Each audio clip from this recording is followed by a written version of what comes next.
মই এটা কবিতা গাবলৈ চাওঁ দেই বাও কি শুনবে।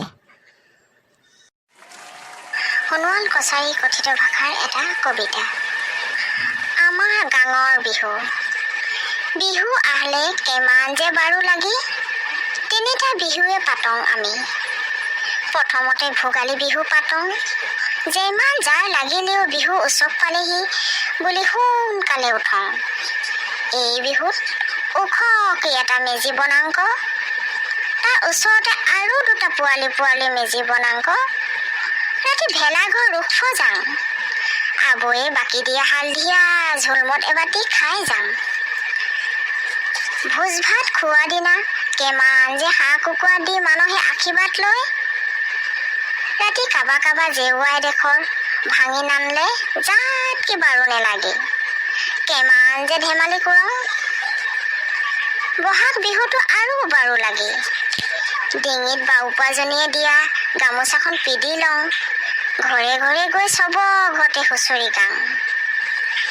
হুঁচৰি গাব যাওঁতে কাবা ঘৰত বৰ দানমান কৰোঁ। চাহৰ ডেক্সিটো নিমখ ভৰাই থৈ আহোঁ, চূণৰ টেমাটো লুকাই থৈ আহোঁ। কিমান যে ৰহ পাং এইবোৰ কৰি।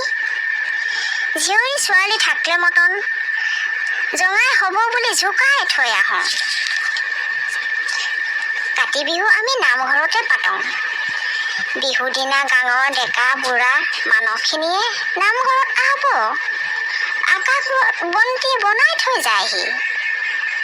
ৰাতি বাঁহৰ খুটি বনাই ঔটেঙা বংটোত চাকি বন্তি জ্বলাই 100 এগছ। গোটেই ৰাতি গায়ন বায়ন গাই মাছ নিশা গায়ন বায়নেৰে আকাশ বন্তি ওপৰত উঠায়। জাতীয় পতাকাখন ওপৰত যোৱাৰ আগতে সিজাতকি আকাশ বন্তিও ওপৰত যায়।